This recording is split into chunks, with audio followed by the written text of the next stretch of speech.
Praise the lord. ఈరోజు వాక్యాంశము రోమపత్రిక 6వ అధ్యాయం 6వ వచనం. మన ప్రాచీన స్వభావము ఆయనతో కూడా సిలువ వేయబడినని ఎరుగుదుము. ఆమేన్, హల్లెలూయా.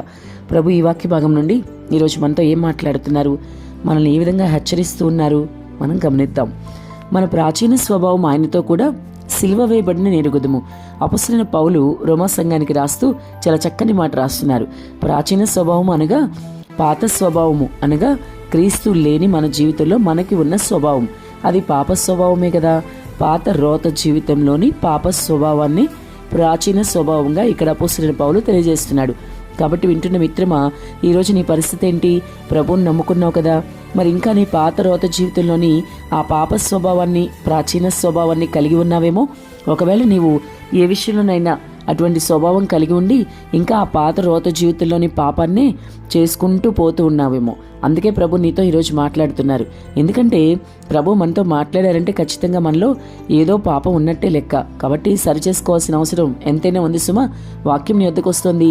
ఇంకా ప్రాచీన స్వభావం నీలో ఏదైనా ఉంటే ఇప్పుడే యేసునామములో అది కొట్టివేసి నీవు నూతన స్వభావంగా, క్రీస్తులో నవీన స్వభావంగా ఉండాలని ప్రభు నీ నుంచి కోరుకుంటున్నాడు. ప్రాచీన స్వభావం అంటే ఏంటి? నీలో ఉన్న పాప స్వభావమే. అబద్ధాలాడే స్వభావము, దొంగతనం చేసే స్వభావము, చాలా సులువుగా పాపంలో పడిపోయే స్వభావము, చాలా సులువుగా నోరు పారేసుకునే స్వభావము, ఇతరులతో గొడవలు, గోలలు, ఈ స్వభావము, తలంపుల ఆలోచనలు కూడా మరి తప్పించుకోలేక వాటి ద్వారా పాపం చేసే స్వభావము, ఇతరులను ప్రేమించలేని మనసు, ఇతరులను క్షమించలేని స్వభావము, ఇతరులకు సహాయము చేయలేని స్వభావము, క్రీస్తుకున్న మంచి మనస్సు లేని స్వభావము, ఇవన్నీ ప్రాచీన స్వభావమే కదా. క్రీస్తుని జీవితంలో లేనప్పుడు ఇవన్నీ నువ్వు చేస్తున్నావు కదా. మరి ఇవన్నీ ఇప్పుడు నువ్వు చేయకూడదు. కోపము, ద్వేషము, అసూయ, అహంకారము, గర్వము, అతిశయము, ఆడంబరాలు, ఇవన్నీ కూడా ప్రాచీన స్వభావమే. క్రీస్తు లేనప్పుడు నీ జీవితంలో ఉన్నాయి. కానీ క్రీస్తుని కలిగి ఉన్నాక నవీన స్వభావం అనగా ఇవన్నీ కాకుండా వీటి స్థానంలో మరి సాత్వికము, మరి మృదుత్వము, ఇతరులు ప్రేమించే మనసు, ఇతరులకు క్షమించే మనసు, ఇతరులకు సహాయం చేసే మనసు, క్రీస్తు యేసుకు కలిగిన మనసు, ముఖ్యంగా పరిశుద్ధత, పాపాన్ని విడిచిపెట్టే మనసు, ఈ మనసు నీవు కలిగి ఉండాలని వాక్యం సెలవిస్తుంది. మరి క్రీస్తుని అంగీకరించినా కూడా రక్షకునిగా నీవు ఇవన్నీ మళ్ళీ మరి చేస్తూ ఉంటే గనక ప్రభు నీతో మాట్లాడుతున్నారు. ఆ ప్రాచీన స్వభావం నువ్వు ఇప్పుడే విడిచిపెట్టమని చెప్తూ ఉన్నారు. కాబట్టి ప్రాచీన స్వభావం ఇంకా నీలో ఏలుబడి చేస్తూ ఉంటే వింటున్న నీవు తప్పకుండా మారవలసిన అవసరం ఎంతైనా ఉంది సుమా. ప్రభు నీతో మాట్లాడుతున్నారు కాబట్టి, వాక్యం నీ వద్దకు వస్తుంది కాబట్టి నీ ప్రాచీన స్వభావాన్ని నువ్వు విడిచిపెట్టేసాయి. అంతేకాదు, ప్రాచీన స్వభావము ఆయనతో కూడా సిలువ వేయబడినని ఎరుగుదుము అని పౌలు చెప్తూ ఉన్నాడు. నిజమే, సిలువ వేసేసామంటే ఏంటి అర్థం? ఇంక అక్కడితో సిలువ వేసాం, అయిపోయింది, చనిపోయినట్లు. ప్రాచీన స్వభావం ద్వారా నువ్వు చనిపోయినట్లు లెక్క అనమాట. కాబట్టి నవీన స్వభావం ధరించి మళ్ళా క్రీస్తు ఏ విధంగా ఉండమన్నారో ఆయన ఇచ్చిన ఆజ్ఞలు నువ్వు మరి గాయకుంటూ ఏదైతే నూతన నిబంధనలు ఆయన ఆజ్ఞలు చెప్పారో, నీ పూర్ణ ఆత్మతో, నీ పూర్ణ మనసుతో, నీ పూర్ణ హృదయంతో నీ దేవుడైన యెహోవాను నువ్వు ప్రేమించాలని, అలాగే నిన్ను వలె నీ పొరుగువారిని ప్రేమించాలని నూతన నిబంధనలు ప్రభు ఇచ్చిన ఆజ్ఞలు.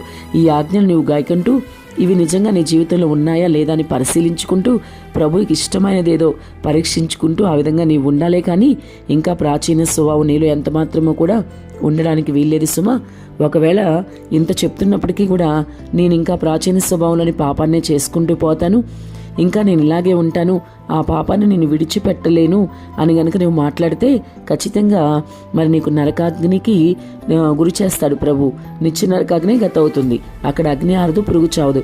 ఒక భయంకరమైన వేదనకరమైన మంటతో ఉండే స్థలం అది. అలాంటి స్థలానికి నీవు వెళ్ళకూడదని ప్రభు నిన్ను హెచ్చరిస్తూ ఉన్నాడు. ఎవరూ కూడా నశించిపోకూడదు, ఈ ఆత్మ కూడా అని ప్రభు కోరుకుంటున్నాడు. అందరూ ఆయన రాజ్యంలో ఉండాలి, ఆయన రాజ్య వారసులుగా ఉండాలని ఆయన ఎప్పుడూ కోరుకుంటాడు. ఆయన ఎప్పుడు ప్రేమించే వ్యక్తే కదా.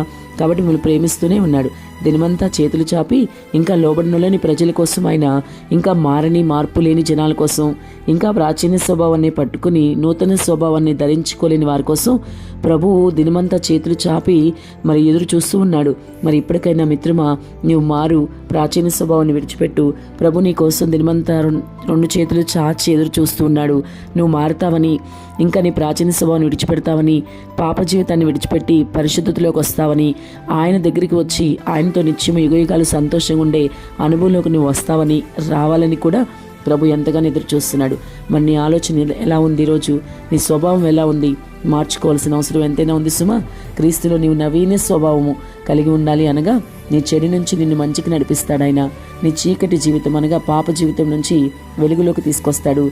ఆ పరిశుద్ధతలోకి నిన్ను నడిపిస్తాడు.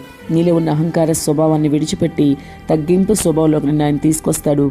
క్రీస్తు వల్ల నీవు అన్ని విషయాల్లో మారులాగా క్రీస్తు సారూప్యంలోకి మార్చుకుంటాడు. ఆ విధంగా ఆయన చేయగలుగుతాడు. కానీ నీవైతే ప్రాచీన స్వభావం ఇప్పుడే విడిచిపెట్టి ప్రభు వైపు చూడు, నవీన స్వభావం ధరించుకో. అట్టి కృప ప్రభు దయచేయునుగాక. ఆమేన్.